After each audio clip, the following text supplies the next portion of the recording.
Hello दोस्तों, स्वागत है आप सभी का एनसीईआरटी की हैंड रिटन नोट्स इस सीरीज में। ये नोट्स आपके लिए बहुत ही यूजफुल होने वाले हैं।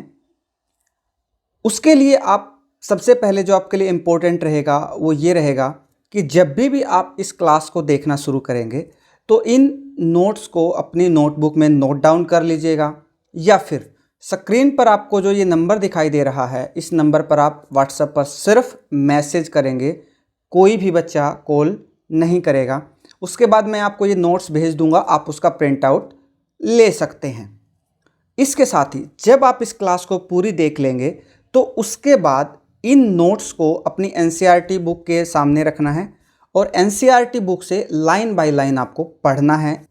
और जब आप एनसीईआरटी की बुक को इस तरीके से पढ़ लेंगे, आपको कोई और इम्पोर्टेंट पॉइंट लगता है वो इस नोट्स के अंदर मेंशन कर लीजिएगा और दोबारा से इस वीडियो पर आकर इसकी स्पीड को डबल करके इस वीडियो को एक बार देखिएगा और उसके बाद वो नोट्स आपके लिए ऐसे रहेंगे कि 2 मिनट में 3 मिनट में आप पूरे चैप्टर को रिवाइज कर लेंगे और दोबारा आपको कभी भी कोई भी वीडियो देखने की ज़रूरत नहीं पड़ेगी। तो चलिए इसी के साथ हम अपनी क्लास को स्टार्ट करते हैं। आज का हमारा जो चैप्टर होने वाला है उस चैप्टर का नाम है forest and the wild life resources. Forest आप सभी को पता है और वाइल्ड लाइफ मतलब ये जंगली जीवों की बात कर रहा है। वो हमारे लिए रिसोर्स होते हैं और उन चीज़ों के बारे में हम इस चैप्टर में पढ़ने वाले हैं। तो सबसे पहले एक पॉइंट लिखा हुआ है लेप्चा। लेप्चा क्या होता है? एक फोक सॉन्ग होता है। फोक सॉन्ग क्या होता है? फोक सॉन्ग एक लोकल गीत होता है। जैसे अपने यहाँ पे लोकल में जो गीत गाए जाते हैं ना, उनको फोक सॉन्ग बोला जाता है। और ये जो लेप्चा है ये कहाँ का फोक सॉन्ग है? ये northern part of the West Bengal का। ये एक्स्ट्रा इन्फॉर्मेशन ऊपर दी हुई थी, जो आपको चैप्टर के फर्स्ट में जो एक पैराग्राफ दिखेगा वहाँ पे लेप्चा जो फोक सॉन्ग है उसके कुछ लाइन लिखे हुए हैं। चलिए अब अपने चैप्टर को शुरू करते हैं। सबसे पहले हमारे यहाँ लिखा हुआ है we humans along with all living organism form a complex web of ecological system in which we are only a part and very much dependent on this system for our existence। तो इसके अंदर ये हमें बताने की कोशिश कर रहा है, बिल्कुल आपको सिंपल वर्ड में बताऊं तो ये कहना चाहता है कि हम इस धरती के ऊपर रहते हैं और हम इस धरती के ऊपर सिर्फ और सिर्फ एक पार्ट हैं, छोटा सा पार्ट हैं। हम सब कुछ नहीं हैं। हम भी दूसरे जीवों की तरह से ही हैं। हम दूसरों के ऊपर डिपेंडेंट हैं, दूसरे हमारे ऊपर डिपेंडेंट हैं। दूसरे जीवों के बगैर हमारा कोई भी एग्जिस्टेंस पॉसिबल नहीं है। इसलिए हमें इस धरती पर अपने आप को सब कुछ नहीं मानना चाहिए। एग्जाम्पल के तौर पर जैसे हम देखें, जैसे पेड़ पौधे होते हैं और पेड़ पौधे ऑक्सीजन छोड़ते हैं और कार्बन डाइऑक्साइड लेते हैं। हम लोग ऑक्सीजन लेते हैं और कार्बन डाइऑक्साइड छोड़ते हैं। अब मान लीजिए अगर सारी धरती से सारे के सारे पेड़ पौधे नष्ट हो जाते हैं तो क्या हम जीवित रह पाएंगे? बस उसी चीज़ को समझाने की कोशिश कर रहा है। सिंपली एक लाइन में ये कहना चाहता है कि इस धरती पर सब कुछ हम नहीं हैं। ठीक है। उसके बाद में ये इकोलॉजिकल सिस्टम की डेफिनेशन दी हुई है। A biological community, ecological system का मतलब क्या होता है? ए बायोलॉजिकल कम्युनिटी होती है जो किससे बनी होती है? Living organism and non living components जब वो आपस में इंटरेक्ट करते हैं तो इससे एक बायोलॉजिकल कम्युनिटी बनती है और इसी को हम क्या बोलते हैं? Ecological system. ठीक है। अब हम पढ़ने की कोशिश करते हैं बायोडाइवर्सिटी या बायोलॉजिकल डाइवर्सिटी क्या होती है। इसको वर्डिंग को पढ़ने से पहले मैं सिंपल वर्ड में आपको बता देता हूँ। बायोडाइवर्सिटी यानी कि जो जीव, कई तरीके के जो जीव पाए जाते हैं, जीवों के अंदर जो डिफरेंसेस पाए जाते हैं, वही बायोडाइवर्सिटी होती है। अगर बुक की लाइन में समझने की कोशिश करें तो is immensely rich in wild life and cultivated species. Cultivated species मतलब हम जो एग्रीकल्चर वगैरह में जो कई तरीके के जो पौधे उगाते हैं, और वाइल्ड लाइफ के अंदर, वाइल्ड लाइफ के मतलब जैसे जो जंगली जीव होते हैं, जैसे मान लो कोई शेर हो गया, कोई खरगोश हो गया, इस तरीके से। तो बायोडाइवर्सिटी का मतलब क्या होता है, बहुत ज़्यादा रिच होता है किस चीज़ में, वाइल्ड लाइफ और कल्टिवेटेड स्पीसीज में।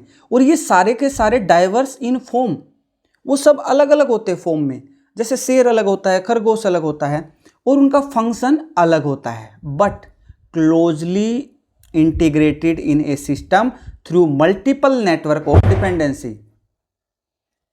लेकिन ये सभी क्या करते हैं, ये एक दूसरे के ऊपर बहुत ज़्यादा इंटरडिपेंडेंट होते हैं, इसी को बायोडाइवर्सिटी कहते हैं। सिंपल वर्ड में आपको बता देता हूँ, कई तरीके के जो जीव पाए जाते हैं उसको बायोडाइवर्सिटी कहते हैं। अंडरस्टैंड। अब आगे चलते हैं। अब हमारा जो नेक्स्ट पैराग्राफ स्टार्ट होता है वो होता है फ्लोरा एंड फोना इन इंडिया। तो इसके अंदर सबसे पहले फ्लोरा क्या होता है, फ्लोरा को आप कनेक्ट करके कोशिश करो याद करने के लिए। फ्लोरा, फ्लोवर्स जो होते हैं ना, फूल, तो उसी तरीके से फ्लोरा यानी कि पेड़ पौधे। फोना मतलब जो जीव जंतु पाए जाते हैं, जो एनिमल्स वगैरह होते हैं, उसको फोना कहा जाता है। इसके अंदर India is one of the richest country in the world in biodiversity. तो बायोडाइवर्सिटी में इंडिया क्या है, रिचेस्ट कंट्री में काउंट होता है। ठीक है। These diverse flora and fauna are so well integrated in our daily life that we take these for granted. इसका मतलब क्या है, इसका मतलब ये बताना चाहता है कि इंडिया के अंदर बहुत सी बायोडाइवर्सिटी पाई जाती हैं और वो हमारी लाइफ में इतना जर्नल हो चुके हैं कि हम उसको कोई इंपॉर्टेंस देते ही नहीं। ठीक है। जैसे इतने तरीके के पेड़ पौधे पाते हैं, हम डेली देखते हैं, ठीक है पेड़ है क्या, कौन सी बड़ी बात है, उसको तोड़ दिया, मतलब इतना जर्नल हो चुके हैं कि हम इसको इंपॉर्टेंस नहीं देते। और इसकी वजह से प्रॉब्लम क्या क्रिएट हो रही है, ये अंडर स्ट्रेस में आ रहे हैं। ठीक है। अंडर स्ट्रेस में क्यों आ रहे हैं, क्योंकि वही वाली बात है, due to insensitivity to our environment. हमारे इन्वायरमेंट के प्रति हमारे अंदर सेंसिटिविटी की कमी है। ठीक है। तो इसका सॉल्यूशन क्या है, इसका सॉल्यूशन है हमें कंजर्वेशन करना पड़ेगा। कंजर्वेशन का मतलब होता है उनको प्रोटेक्ट करना। ठीक है। अब हम यहां पर ये देखने वाले हैं, जो अपना नेक्स्ट पैराग्राफ है, conservation of forest and wild life in India. ठीक है, पेड़ पौधों को हम जर्नली सीरियस नहीं लेते हैं या जीव जंतुओं को हम सीरियस नहीं लेते हैं, लेकिन ये कंजर्वेशन एसेंशियल क्यों है, एसेंशियल? क्योंकि वाइल्ड लाइफ एंड फॉरेस्ट्री जो है वो डिक्लाइन कर रही है। वाइल्ड लाइफ कम होते जा रहे हैं, फॉरेस्ट कम होते जा रहे हैं। ठीक है, हमने ये भी देख लिया कि ज़रूरी है क्योंकि पेड़ पौधे कम होते जा रहे हैं, लेकिन हमें ज़रूरत क्या है, why do we need to conserve? जब एक एक पॉइंट को अच्छे से समझने की कोशिश करोगे ना, तो चैप्टर को बहुत अच्छे तरीके से मेंटेन किया हुआ है। आपको हर सवाल पूछा जाएगा, उसका रिप्लाई दिया जाएगा, सवाल पूछा जाएगा, उसका रिप्लाई दिया जाएगा। अब सवाल ये आता है कि हमें कंजर्वेशन की ज़रूरत क्यों है? तो उसके लिए क्या है, आपको 2 पॉइंट याद रखने। पहला, preserve the ecological diversity and our life support system. हमारा जो लाइफ सपोर्ट सिस्टम है, जैसे वाटर है, एयर है, सॉइल है, इन सबको प्रिजर्व करने के लिए हमें क्या करना पड़ेगा, कंजर्व करना पड़ेगा फॉरेस्ट एंड वाइल्ड लाइफ को। कैसे? जैसे अगर हमने फॉर एग्जांपल पेड़ को सेव नहीं किया, ट्रीज को सेव नहीं किया, तो क्या होगा, हमारे लिए इस एयर के अंदर सांस लेना मुश्किल हो जाएगा। तो ये हमारा लाइफ सपोर्ट सिस्टम है, इसको बचाने के लिए हमें प्रिजर्व करना पड़ेगा। ठीक है। फिर दूसरा, preserve the genetic diversity of plants and animals for better growth of species and breeding. Better growth निकल कर आने के लिए हमें जो जेनेटिक डाइवर्सिटी है उसको प्रोटेक्ट करना पड़ेगा। आए समझ में? इसलिए हमें कंजर्वेशन की जरूरत पड़ती है। और दैट्स वाई, इसीलिए हम लोगों ने क्या किया, इन 1960s एंड 1970s कंजर्व करने के लिए लोगों ने काफ़ी बड़ी मात्रा में प्रोटेस्ट वगैरह किए। ठीक है। ये साथ में जो एस लगा हुआ है ना, इसका मतलब क्या होता है, 10 साल की बात कर रहा है। जैसे ये 1961 से लेके 1970 तक की बात कर रहा है, मतलब 10 सालों का जो टाइम पीरियड होता है उसके लिए वो एस यूज़ कर लिया जाता है। ठीक है। अब बात ये आती है कि इन लोगों ने वाइल्ड प्रोटेक्शन प्रोग्राम चलाने के लिए प्रोटेस्ट वगैरह किया। ठीक है। जब प्रोटेस्ट किया तो गवर्नमेंट के ऊपर प्रेशर बना, और प्रेशर बनने के बाद गवर्नमेंट ने कुछ स्टेप लिए। तो सबसे पहले जो स्टेप था वो था the Indian wild life protection act was implemented in 1972। तो ये एक्ट बनाया गया। उसके बाद में क्या, protecting the remaining population of certain endangered species bye banning hunting. जो इंडेंजर्ड जो स्पीसीज थी ना, जो खत्म होने वाली थी, उसके लिए क्या किया, हंटिंग को बैन कर दिया। हंटिंग मतलब शिकार करना। Legal protection to their habitats, जो उनको रहने का जो इन्वायरमेंट है ना, उसको प्रोटेक्ट करने के लिए उसको लीगल प्रोटेक्शन दिया। एंड ट्रेड जो वाइल्ड लाइफ का था उसको रोक दिया, उसको बैन कर दिया। पहला स्टेप समझ में आया। दूसरा स्टेप क्या किया, all India list of protected species was also published. तो जो स्पीसीज की जो वो थी ना लिस्ट की, ये जो स्पीसीज है, ये जो जीव है, उनको हमें सेव करके रखना है, उस लिस्ट को पब्लिश कर दिया। ठीक है। उसके अलावा central and many state government established, जो सेंट्रल और स्टेट गवर्नमेंट थी उन्होंने नेशनल पार्क को इस्टेब्लिश किया, वाइल्ड लाइफ सेंचुरीज को इस्टेब्लिश किया। अब नेशनल पार्क क्या होता है, वाइल्ड लाइफ सेंचुरीज क्या होती है, इनके अंदर डिफरेंस क्या होता है, तो इनके अंदर जो डिफरेंस होता है उसको समझो। इनके अंदर जो नेशनल पार्क होते हैं ना, उसके वजह अंदर बहुत ज़्यादा रेस्ट्रिक्शन होते हैं, और वाइल्ड लाइफ सेंचुरी के अंदर रेस्ट्रिक्शन बहुत कम होते हैं। ठीक है। नेशनल पार्क होता है वो वाइड लेवल पर होता है, बड़े लेवल पर उसके अंदर फ्लोरा को सेव किया जाता है, फोना को सेव किया जाता है, वहाँ की लैंडस्केप को सेव किया जाता है। उसके अलावा जो हिस्टोरिकल ऑब्जेक्ट है उनको सेव किया जाता है। और अगर वाइल्ड लाइफ सेंचुरी की बात करें तो वहाँ पे कुछ एनिमल्स को, कुछ इंसेक्ट को, ठीक है, ये हैबिटेट ओरिएंटेड होता है, यानी कि पूरे एनवायरनमेंट को सेव करने की कोशिश की जाती है, और यहाँ पर सिर्फ स्पीसीज को सेव करने की कोशिश की जाती है। ठीक है। उसके अलावा गवर्नमेंट ने क्या स्टेप लिया, the central government also announce the several project for protecting species animal which were threatened. जो खतरे में जो स्पीसीज लग रही थी ना, उसके लिए उन्होंने स्पेशली प्रोजेक्ट चलाए। वैसा ही एक प्रोजेक्ट है टाइगर प्रोजेक्ट। ठीक है। जैसे टाइगर प्रोजेक्ट मतलब टाइगर्स को सेव करना है, वो अभी हम इसके अंदर पढ़ने वाले हैं। उसके अलावा most recently some animals like Indian elephant, black buck etcetera वगैरह has been given full of partial legal protection against hunting and trade throughout India. तो उनके ऊपर क्या किया गया कि लीगली प्रोटेक्शन दिया गया, फुल या पार्शली, किस चीज़ को, कुछ और एनिमल्स को भी। ठीक है।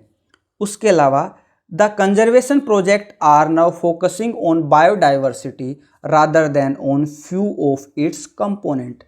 अभी जो कंजर्वेशन की जो बात चल रही है, जो कंजर्वेशन जो प्रोजेक्ट आ रहे थे, उसके अंदर क्या किया गया, फोकस ऑन बायोडाइवर्सिटी, यानी कि ज़्यादा से ज़्यादा जीवों को सेव करने की कोशिश की गई, यहाँ तक कि इंसेक्ट को, ठीक है, उनको भी कंजर्व करने की प्लानिंग स्टार्ट हो गई। ठीक है। और ये हमें कैसे देखने को मिलता है, notification under wild life act of 1980 जो अंदर हंड्रेड्स बटरफ्लाई वगैरह है, बीटल्स वगैरह है, वन ड्रैगन्स फ्लाई को भी उस लिस्ट में ऐड कर दिया गया। कौन सी लिस्ट में, प्रोटेक्टेड स्पीसीज की लिस्ट में ऐड कर दिया गया। और 1991 के अंदर first time plants were also added in this list.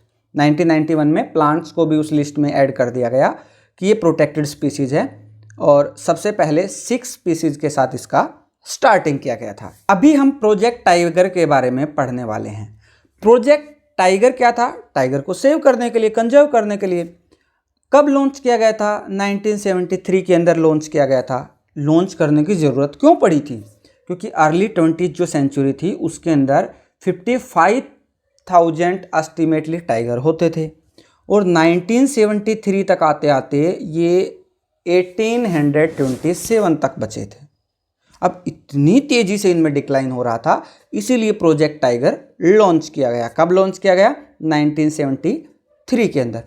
लेकिन अब ये जो टाइगर की जो पॉपुलेशन डिक्रीज हो रही थी, उसके पीछे का रीज़न क्या था, उसके पीछे का रीज़न अभी हम जानने वाले हैं। पहले तो पोचिंग हो रही थी ट्रेड के लिए। पोचिंग का मतलब क्या होता है, एनिमल की हंटिंग। जब इलीगल तौर पर एनिमल की हंटिंग करते हैं उसको पोचिंग कहा जाता है। तो एक तो पोचिंग हो रही थी उनकी ट्रेड के लिए। श्रिंकिंग हैबिटेट्स, उनका जो रहने का जो एनवायरनमेंट था, जो एरिया था, वो कम होता जा रहा था। कम कैसे होता जा रहा था, जैसे मान लो वहाँ पर लोगों ने रहना शुरू कर दिया, फैक्ट्री वगैरह बना ली, तो उनके लिए वो सुटेबल नहीं था। उसके अलावा depletion of prey based species मतलब जो टाइगर जिन स्पीसीज का शिकार करता है वो कम होगी, अगर वो कम हो गई तो ऑटोमेटिक टाइगर भी कम हो जाएंगे, ठीक है। उसके बाद में ग्रोइंग ह्यूमन पॉपुलेशन, लोगों की जनसंख्या, इंसानों की जनसंख्या बढ़ने लगी तो उनकी जनसंख्या कम होने लगी। उसके अलावा टाइगर की स्किन का ट्रेड होता था, ठीक है, और उसकी जो बोन्स होती हैं, उनकी जो हड्डियां होती हैं, उसको मेडिसिन्स वगैरह के लिए यूज किया जाता था। इस वजह से टाइगर्स वगैरह की जो पॉपुलेशन है वो कम होने लगी और इसीलिए प्रोजेक्ट टाइगर चलाया गया, ठीक है। और यहाँ पर ये बताने की कोशिश कर रहा है कि जो टाइगर कंजर्वेशन है ना, वो not only as an effort to save an endangered species, वो इंडेंजर्ड स्पीसीज बचाने के लिए नहीं है, but with equal importance as a preserving biotypes. बड़े यानी कि जो हम टाइगर्स वगैरह को जो बचा रहे हैं ना, वो सिर्फ उस एक पर्टिकुलर स्पीसीज के लिए नहीं है, उसके साथ हम बहुत बड़े बायोटाइप्स मतलब अलग अलग तरीके के जो जीव पाए जाते हैं, ठीक है, उसको बचाने की कोशिश कर रहे हैं, ठीक है। कैसे कि उसके लिए हमने एक बहुत बड़ा एरिया को प्रोटेक्ट कर दिया है, ठीक है। अब जब प्रोटेक्ट कर दिया है तो उसके अंदर वो वाले जीव भी पैदा होंगे ना जिनको टाइगर खाता है, जिसको शेर खाता है, तो इसी वजह से इसके अंदर बायोटाइप्स बड़े लेवल पर हम उन चीज़ों को भी प्रिजर्व कर रहे हैं। आया समझ में। उसके बाद बात ये आती है कि इंडिया और नेपाल जो है ना वो प्राइम टारगेट हैं किस चीज़ के लिए, पोचिंग एंड इलीगल ट्रेडिंग, किस चीज़ की, टाइगर की। लेकिन इंडिया और नेपाल ही क्यों है, उसका रिप्लाई ये है कि 2/3 ऑफ अभी जो टोटल टाइगर जितने भी हैं, जितने भी टाइगर जो सर्वाइव कर पा रहे हैं ना पूरे वर्ल्ड में, उसके 2/3 इंडिया में, यानी कि टोटल वर्ल्ड में अगर 3 टाइगर हैं तो 2 टाइगर इंडिया और नेपाल में ही हैं। आए समझ में। उसके बाद यहाँ पर हमारे सामने कुछ लिस्ट दी हुई है जिनको हमें याद करना है नेशनल पार्क वगैरह के बारे में, ठीक है। तो इसको याद करने के लिए मैं अपनी एक ट्रिक बता रहा हूँ, आपको अगर अच्छा लगे तो उससे याद कीजिएगा, वरना जैसे भी करना चाहें। सबसे पहले क्या है, कॉर्बेट नेशनल पार्क कहाँ पर है, उत्तराखंड में। जब भी आप पहाड़ों पर जाते हो तो आपको बेल्ट अच्छे से लगा देना चाहिए, उससे कनेक्ट करने की कोशिश करना है। कॉर्बेट नेशनल पार्क कहाँ पर है, उत्तराखंड में, और उत्तराखंड में पहाड़ होते हैं।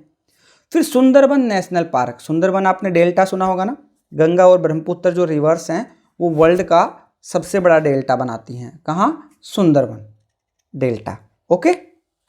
और ये कहाँ पर है, वेस्ट बंगाल में। अब नीचे वाले जो 4 नाम हैं उसके लिए मैंने एक ट्रिक लिखा है, के पिया ऐसा नास राजस्थान की सरिस्का को एमपी में बांध दिया। अभी आपको मुश्किल लग रहा होगा, लेकिन इस लाइन को ट्रस्ट मी 3 बार पढ़ने की कोशिश करनी है, ये नाम आपको हमेशा के लिए याद हो जाएंगे। के पिया ऐसा नास राजस्थान की सरिस्का को एमपी में बांध दिया। अब इससे कनेक्ट, के पिया यानी कि केरला के अंदर KPR टाइगर रिजर्व है, ठीक है। ऐसा नास यानी कि असम के अंदर मानस टाइगर रिजर्व है, और राजस्थान की सरिस्का यानी कि राजस्थान के अंदर सरिस्का वाइल्ड लाइफ सेंचुरी है, और एमपी में बांध दिया यानी कि एमपी के अंदर बांधवगढ़ नेशनल पार्क है। आए समझ में। 2-3 बार करने की कोशिश करना, बहुत ईजी लगेगा, उसके बाद आपको ये 6 के 6 आपको याद हो जाएंगे, ठीक है। अब हम देखने वाले हैं types and distribution of forest and wild life resources. ये जो अपना पॉइंट है, इसके अंदर सबसे पहले हम देखने वाले हैं फॉरेस्ट को क्लासिफाइड किस तरीके से किया गया है। तो पहले होते हैं रिजर्व्ड फॉरेस्ट, यानी कि ये वाले जो फॉरेस्ट हैं, ये मान लो अगर टोटल 100 एकड़ में फॉरेस्ट है तो ये हाफ से ज़्यादा एरिया में रिजर्व फॉरेस्ट होते हैं। आया समझ में। और ये मोस्ट वैल्यूएबल होते हैं। आया समझ में। फिर दूसरा होता है प्रोटेक्टेड फॉरेस्ट। तो almost 1/3 of the total forest वही वाली बात है, अगर मान लो 100 एकड़ के अंदर फॉरेस्ट है तो उसके अंदर 33% से ज़्यादा में प्रोटेक्टेड फॉरेस्ट है। आया समझ में। और इनको प्रोटेक्ट किया गया है एनी फर्दर डिप्लेशन, यानी कि आगे भविष्य में ये खराब ना हो, इसके लिए इसको प्रोटेक्ट किया गया है, ठीक है। अब जो रिजर्व जो फॉरेस्ट हैं और जो प्रोटेक्टेड फॉरेस्ट हैं, इन दोनों में मेन डिफरेंस क्या है। इन दोनों में मेन डिफरेंस जो है वो लेवल ऑफ प्रोटेक्शन का है। रिजर्व फॉरेस्ट होते हैं उनके अंदर हाई लेवल पर प्रोटेक्शन किया जाता है, और जो प्रोटेक्टेड फॉरेस्ट होते हैं उसके अंदर प्रोटेक्शन का लेवल कम होता है रिजर्व फॉरेस्ट के कंपैरिजन में। ठीक है, अब हम देखने वाले हैं अनक्लास्ड फॉरेस्ट का मतलब क्या होता है। These are other forest wastelands belong to both government and private individuals and community. तो इसके अंदर क्या होता है, जो बाकी किसी गवर्नमेंट की प्रॉपर्टी है, किसी प्राइवेट इंडिविजुअल की कम्युनिटी है, इसके अंदर क्या है, जैसे मान लो किसी गवर्नमेंट की या प्राइवेट इंडिविजुअल्स की या कम्युनिटी की जो भी प्रॉपर्टी है उसके ऊपर जो फॉरेस्ट होते हैं वो अनक्लास्ड फॉरेस्ट में काउंट होते हैं। अब जो रिजर्व फॉरेस्ट है और उसमें अगर प्रोटेक्टेड फॉरेस्ट को ऐड कर दिया जाता है तो वो परमानेंट फॉरेस्ट बन जाता है। आया समझ में। उसके बाद में अब ये जो परमानेंट फॉरेस्ट है ना, इसको हम मेंटेन क्यों करते हैं, उसके लिए यहां पर रीजन दिया गया है। पहला तो प्रोड्यूसिंग टिम्बर, यहां से टिम्बर प्रोड्यूस होती है। दूसरा अदर जो प्रोडक्ट वगैरह होते हैं वो भी हमें इनसे मिलते हैं, जैसे गोंद वगैरह हो गया है ना, लकड़ी वगैरह जो भी चीज़ें हैं, काफ़ी चीज़ें हमें फॉरेस्ट से मिलती हैं। और तीसरा इनको प्रोटेक्ट करने के लिए, ये तीन चीज़ें हैं जिनकी वजह से हमें ये जो परमानेंट फॉरेस्ट है इनको मेंटेन करना पड़ता है। अब इनका जो डिस्ट्रीब्यूशन है ना फॉरेस्ट का, फॉरेस्ट के डिस्ट्रीब्यूशन में हम लोग देखने वाले हैं कि रिजर्व फॉरेस्ट, प्रोटेक्टेड फॉरेस्ट और अनक्लास्ड फॉरेस्ट, ये जो मैंने स्टेट दिए गए हैं, इन स्टेट के अंदर जो टोटल फॉरेस्ट है ना उनमें सबसे ज़्यादा रिजर्व फॉरेस्ट है। आया समझ में। ये वाले जो स्टेट हैं इसके अंदर टोटल जो फॉरेस्ट है ना उसमें प्रोटेक्टेड फॉरेस्ट ज़्यादा है, और ये जो अपना ऑल नॉर्थ ईस्टर्न स्टेट हैं और पार्ट ऑफ द गुजरात है, यहाँ पर जो परसेंटेज है वो अनक्लास्ड फॉरेस्ट का ज़्यादा है। और ये किसके द्वारा मैनेज किए जाते हैं, लोकल कम्युनिटी के द्वारा मैनेज किए जाते हैं।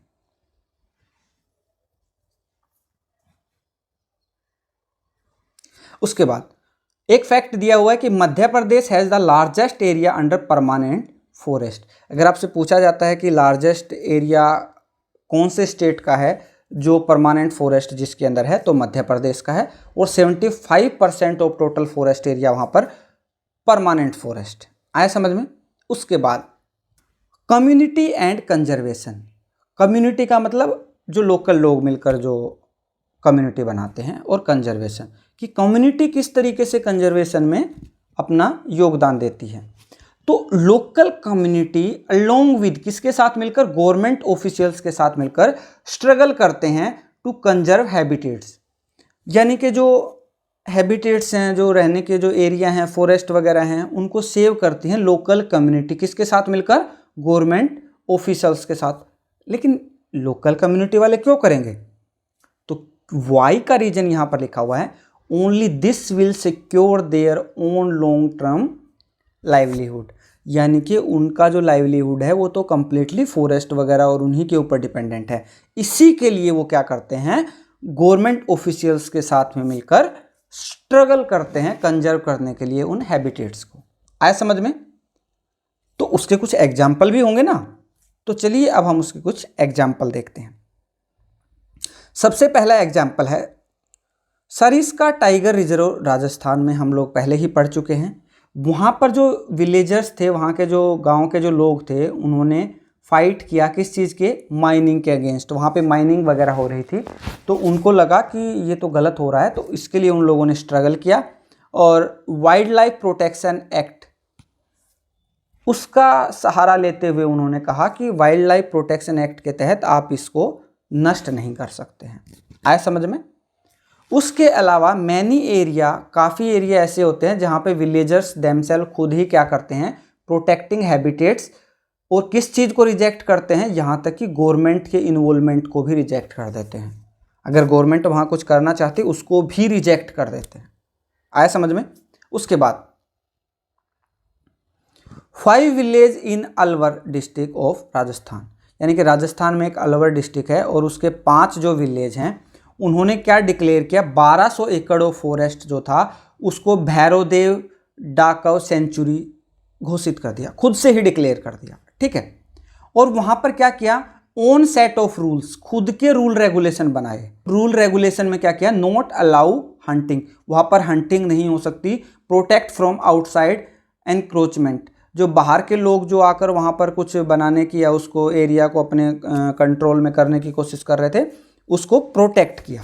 ठीक है, इसी तरीके के अगर हम और एग्जाम्पल देखने की कोशिश करते हैं तो उसके अंदर चिपको मूवमेंट आता है। कहाँ आया था, हिमालयाज वाले एरिया में। तो यहाँ पर क्या था, नॉट ओनली सक्सेसफुली डिफोरेस्टेशन, तो इन्होंने सिर्फ और सिर्फ जो डिफोरेस्टेशन हो रहा था ना उसको रेजिस्ट नहीं किया। रेजिस्ट मतलब उसका विरोध नहीं किया। डिफोरेस्टेशन मतलब क्या होता है, पेड़ों का काटना। तो सिर्फ और सिर्फ उन्होंने डिफोरेस्टेशन का विरोध नहीं किया, बट ऑल्सो शोन, उन्होंने एक चीज और भी दिखाई कि community afforestation with endogenous species can be successfully, कि जो कम्युनिटी होती है ना वो एफोरेस्टेशन भी कर सकती है। एफोरेस्टेशन मतलब पेड़ों को लगाना, और वो भी कैसी स्पीसीज, इंडोजीनियस। इंडोजीनियस मतलब जिनका जो ओरिजिन है वो इंडिया में हुआ हो, वहाँ के लोकल एरिया में हुआ हो। ठीक है, उसी तरीके का एक बीज बचाओ आंदोलन हमें तेहरी में देखने को मिलता है। ठीक है, नवदन्य देखने को मिलता है। तो यहाँ पर क्या था, shown the adequate level of diversified crop production without use of synthetic chemical and possible and economically viable. तो इसके अंदर इन लोगों ने क्या दिखाया कि हम लोग केमिकल वगैरह का यूज नहीं करेंगे, लोकल यानी कि एक तरीके से ऑर्गेनिक एग्रीकल्चर भी हम लोग कर सकते हैं, और उससे इकोनॉमिकली तौर पर भी हमें बेनिफिट हो सकता है। आया समझ में। उसके बाद में involving local community in the management and restoration of degraded forest. तो जो डिग्रेडेड फॉरेस्ट है यानी कि जो फॉरेस्ट खत्म हो चुका है एक तरीके से मान लीजिए, उसको रिस्टोर करने के लिए मैनेजमेंट के अंदर जो लोकल कम्युनिटी है उसका इन्वॉल्वमेंट कैसे हो सकता है, किस तरीके से वो उसमें पार्टिसिपेट कर सकती है। तो उसका जो एग्जाम्पल हमें देखने को मिलता है वो मिलता है ज्वाइंट फॉरेस्ट मैनेजमेंट, JFM। ठीक है, इसके लिए सबसे पहले जो रिजोल्यूशन लाया गया था वो 1988 में लाया गया था, वेयर उड़ीसा के अंदर लाया गया था। तो ज्वाइंट फॉरेस्ट मैनेजमेंट में होता क्या है, तो इसके अंदर क्या होता है, विलेजर्स, गाँव के जो लोग होते हैं ना वो अपना इंस्टीट्यूशंस बनाते हैं। किस चीज़ के लिए, प्रोटेक्शन एक्टिविटी, यानी कि जो ये हमने देखा था ना डिग्रेडेड जो फॉरेस्ट हो चुका था उसको प्रोटेक्ट करने के लिए काम करते हैं। किसको, डिग्रेडेड फॉरेस्ट लैंड को। और ये फॉरेस्ट लैंड किसके द्वारा मैनेज होती है, फॉरेस्ट डिपार्टमेंट के द्वारा। क्या समझ में आ रहा है। उसके बाद में रिटर्न में इन लोगों को क्या मिलता है, रिटर्न में इनटाइटल्ड यानी कि इस चीज़ का अधिकार इनको मिलता है टू इंटरमीडिएटरी बेनिफिट, यानी कि फॉरेस्ट वगैरह से जो बेनिफिट वगैरह मिलते हैं जैसे गोंद वगैरह, लकड़ी वगैरह हल्की फुल्की, उन चीज़ों को ये यूज कर सकते हैं। और जब इनका प्रोडक्शन होता है और जब टिम्बर वहाँ से निकलती है उसको बेचा जाता है तो उसमें इनको शेयर मिलता है।